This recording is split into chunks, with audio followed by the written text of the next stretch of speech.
Senator back. Senator Smith. Thank you very much. It was a long night last night in the Australian Senate, and we didn't adjourn to 12 o'clock. And clearly that's taking its toll. That's taking its toll on some of the opposition senators on the other side, because they want you to believe that there's somehow some grand conspiracy in the Australian Senate this afternoon, because the speaking list contains just one Labor senator and many government senators, many. So that says two things. That says two things, Senator Gallagher. That says two things. That says that coalition senators understand the benefits of tax reform, not just for business, but in particular for small business.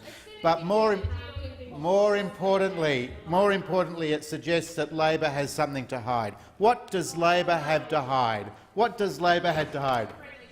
I'll give you a tip. You can quickly rush out to the lobby, find the Daily Telegraph of the 28th of March, just this week. Find the Daily Telegraph of the 28th of March, and you will see what Labor is trying to hide. The absence of Labor speakers on the speaking list says one thing: Labor is trying to hide. What could it be that the Labor Party is trying to hide from senators this afternoon, from those people listening to the broadcast, indeed from those people in the gallery? What could it possibly be, Senator Gallagher, Senator Urquhart, that you are trying to hide? They are trying to hide the fact that Labor has in the past not just supported corporate tax reform, but gone on the record and defended it vigorously.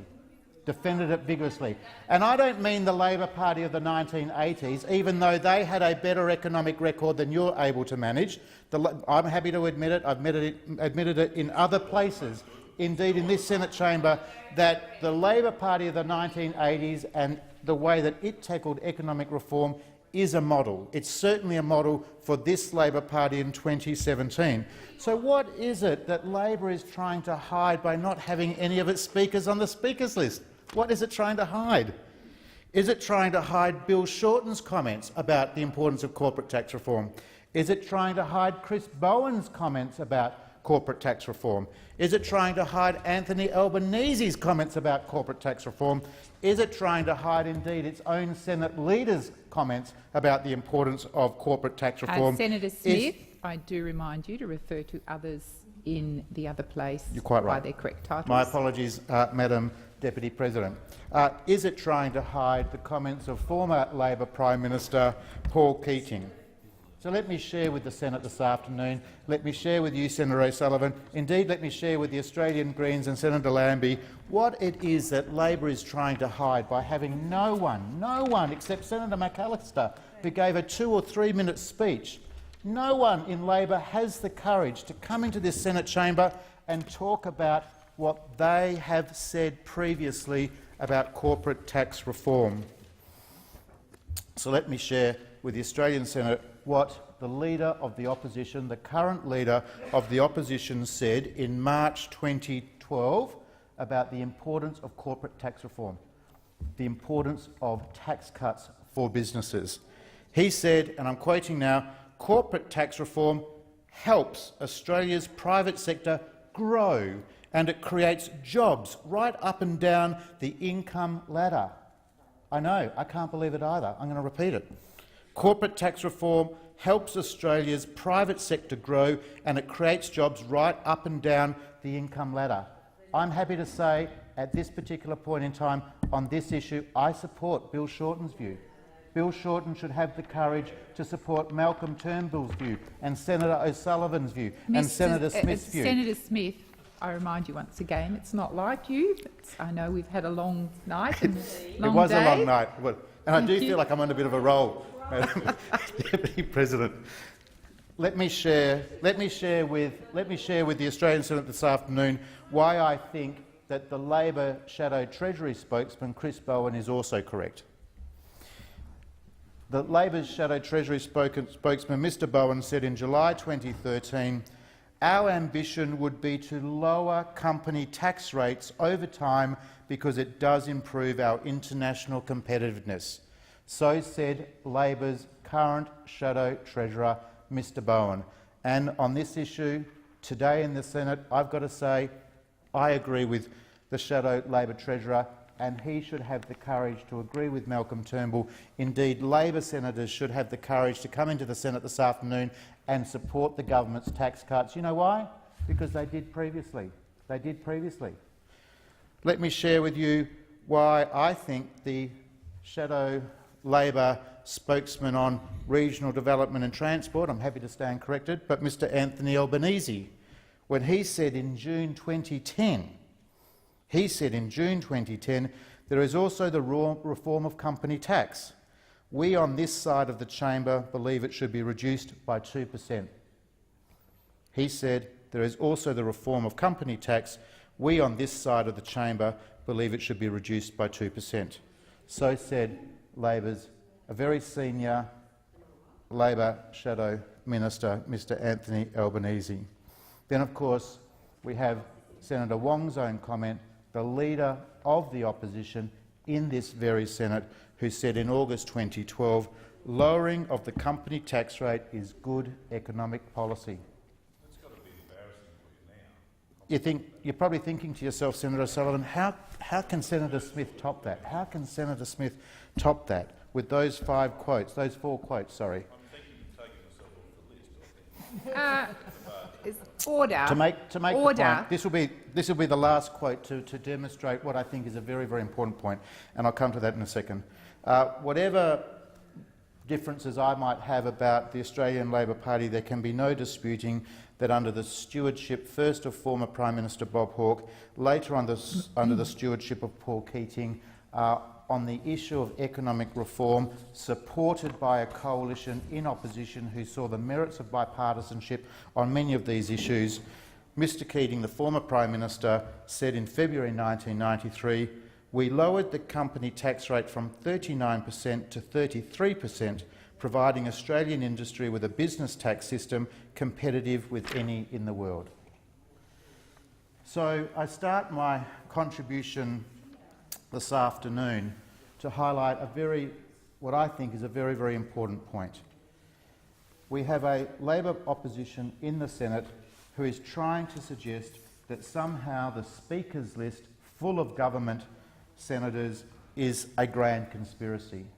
Rather, it is because the Labor Party can't own up to its current position, which is to oppose company tax cuts, because it highlights in stark contrast its earlier position, which was to support company tax cuts because they know it's in the national interest, they know it's in the economy's interest, they know that it's in the interest of small business as well as medium to larger sized businesses in our country.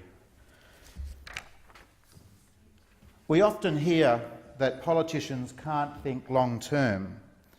Nowhere is that truer than with the Labor Party's opposition to the Turnbull government's enterprise tax plan. The difference between this government and the Labor Party is that we are not short-sighted when it comes to making the tough decisions that will support the long-term interests of Australia. Unlike the Labor Party, we are not scared to support business, especially family-run small businesses. Unlike the Labor Party, we believe that creating a fairer tax system and reducing the tax burden on small and medium businesses increases productivity, creates jobs and strengthens our economy. This bill represents the most significant reform to Australia's business taxation framework since the introduction of the Goods and Services Tax. It will immediately reduce the company tax rate for over 870,000 Australian businesses with a turnover of up to $10 million, taking that tax rate to 27.5%. It will reduce the company tax rate for all Australian businesses to 25% by 2026-27 and increase the unincorporated tax discount for small businesses from 5% to 16% by 2026-27. These reforms will assist hard-working Australian small businesses, unlock business investment, drive economic activity and create jobs in our local communities. They'll support and provide new opportunities for the regional economies in my home state of Western Australia as it transitions out of the mining boom. These reforms, importantly, will also enable Australian business to invest more of their earnings in employing more Australians and growing their businesses. This is a benefit for every Australian. Of course, we know that these reforms will also drive investment, allowing us to keep our living standards high and improving wages growth. And most importantly, these reforms will allow Australian businesses to once again be globally competitive. It will encourage business to remain in Australia, and it will provide an incentive for business to relocate to Australia. Madam Deputy President, Australia may be a geographic island, but we certainly cannot afford to be an economic one. Nor can we afford to believe that here in Australia investment will simply come because of our stable government and safe investment environment. But unfortunately, the facts are these. It is no longer good enough just to be a safe destination. The Australian economy now resides in a new economic paradigm, one where ongoing investment is critical, as it's now one of the key drivers of productivity and future economic growth. A new paradigm where a raft of other nations, once considered high-risk places to invest, are seeing a massive influx of capital that is being deprived to Australia because other nations are looking more attractive. This is why encouraging enterprise must be the driving reform or driving force behind reform to Australia's tax system, especially in the area of company tax. Australia's company tax rate has remained at 30% for more than 15 years. Over that period, many other countries have moved to reduce their rates, and I'll explain that point in a moment. 15 years ago, Australia had the 9th lowest corporate tax rate amongst the advanced economies. Today, only 5 of the 35 countries in the OECD have a corporate tax rate higher than ours. In 2014, Australia's taxation was 4.7% of gross domestic product, while the OECD average was 2.8%.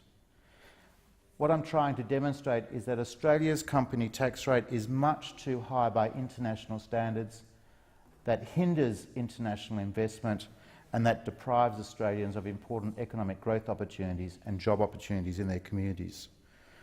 A high company tax rate means Australian companies have more difficulty in attracting much-needed capital to invest in their businesses, in their machinery, in their technology and in their workers. A high company tax rate environment means companies are less productive, and it means foreign investors are discouraged from doing business here in Australia. The Turnbull government's 10-year enterprise tax plan begins with tax cuts for small and medium-sized companies, most of which we know are family-run businesses, and will eventually lead to a flat tax rate of 25% for all companies. This rate will be consistent with the current... Senator Smith, sorry, please resume your seat. Senator Urquhart. Thank you, Madam Deputy President. I draw the attention to the state of the chamber. Thank you. Quorum required. Ring the bells until quorum is reached, please.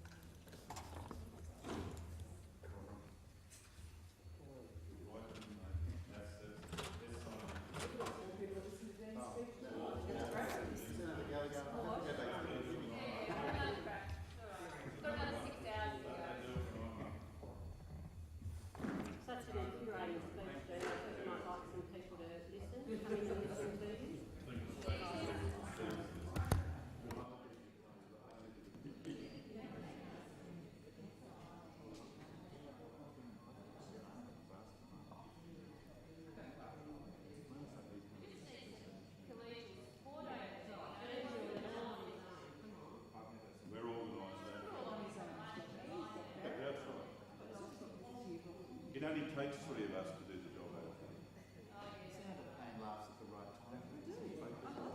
Way in the positive interjections on our own speakers. We're organised.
Quorum present.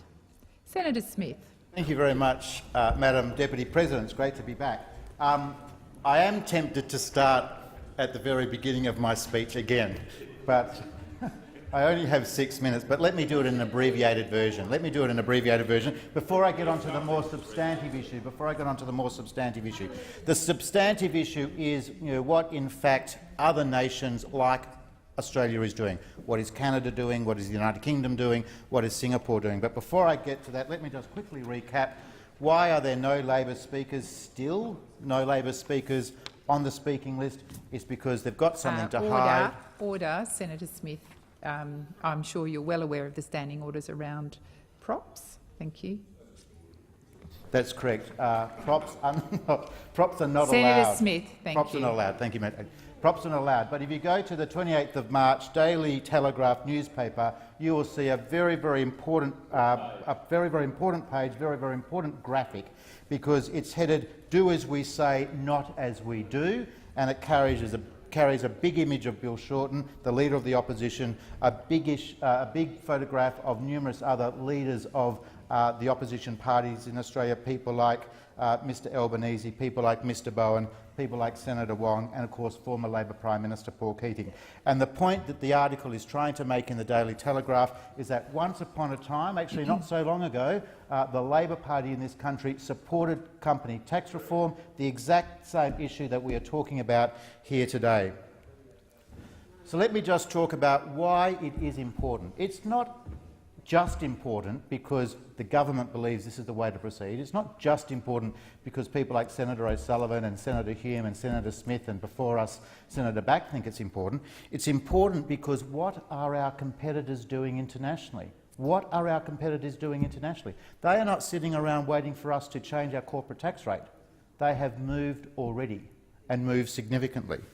So let's just look briefly at some of those countries. I'm going to briefly touch on the United Kingdom, New Zealand, Canada, Singapore and of course the United States of America. So we know in the case of the United Kingdom, in 2010 the newly elected government of the United Kingdom, faced with the aftermath of the global financial crisis and a budget deficit of around 10% of GDP, reduced their tax rate from 28% to 20%, reduced it by 8 points, and are scheduled to take it to 17% by 2020. Now, why is that important? What happened as a result of that? Did the sky fall in? No. Did the economy hit the skids? No. I'll tell you what happened. Britain's lower tax rates have supported a steady and sustained recovery in business investment, which has increased nearly 25% in the 6 years to March 2016, and reduced their budget deficit to around 4% of GDP. In our country, we often look to the United Kingdom to get a measure of what things might work in a policy setting. On this issue, we can trust the experience of the United Kingdom, and that experience was by reducing company tax rates, they saw an improvement in their economy, they saw a better position in their budget recovery program. So let's look closer to home to Tasmania, across the Tasman to New Zealand. As a West Australian, I try not to look too much at Tasmania. Apologies to Senator Lambie, who is in the chamber. But across the Tasman, what is New Zealand doing? New Zealand cut its company tax rate from 33% to 28% between 2008 and 2011, while also returning its budget to surplus. Two examples of not just modest tax cuts. I'd argue that these are significant and important corporate tax cuts which delivered economic and budget benefits. We're being told that somehow the sky's going to fall in. Let's look at Canada, a little bit further afield, but on many, many levels, an economy very, very similar to ours, very, very heavily dependent on a natural resource base like our own, and particularly like my home state of Western Australia. In Canada, they reduced their corporate tax rate from 36.1% to 26.5%. Singapore, again closer to home, has reduced its corporate tax rate from 20% to 17%. And of course, importantly, in the United States of America, we know that the election of President Trump is heralding a new corporate tax reform program, and their plan is to bring their current level of 35% corporate tax rate to somewhere closer to 15%. So that brief contribution is about saying, if you don't trust Senator O'Sullivan, if you don't trust Senator Smith, if you don't trust Senator Hume, we get that. That's okay. But look at the international experience. But there is one Australian people should trust, and it's that one Australian who is given the ultimate responsibility for stewarding our economy. And that man, because it's a man at the moment, I think it's always been a man, Madam Deputy President, that person is the Governor of the Reserve Bank of Australia. People can have their views, but a very, very esteemed individual who has a great responsibility on their shoulders. His name is Philip Lowe, and at the opening address of the A50 Forum earlier this year, he urged the Australian government, and I'm sure he urged the Parliament, to embrace corporate tax reform. In his speech, he said, and I'm quoting now, "Like other countries, we face the challenge of responding to international tax competition while achieving a balance between recurrent spending and fiscal revenue. A more competitive business tax environment will encourage higher levels of investment in Australia. Corporate tax rates that are increasingly uncompetitive will make it harder for Australia to continue to attract the necessary investment, especially as our economy transitions from the mining investment boom to broader-based economic growth." In the brief time that's available to me, let me just say this. Opposing tax cuts that will help Australian businesses to compete, help Australian businesses to create jobs that will repair the budget is anti-Australian. In this Senate chamber this afternoon, who are those that have an anti-Australian sentiment? Who are those that are standing in the way of jobs growth, in the way of improved future investment? They are the Labor senators on the other side, and they don't have to go too far back into their history to see they had a better record. They had a better record when it comes to supporting corporate tax reform. Thank you very much. Senator Smith.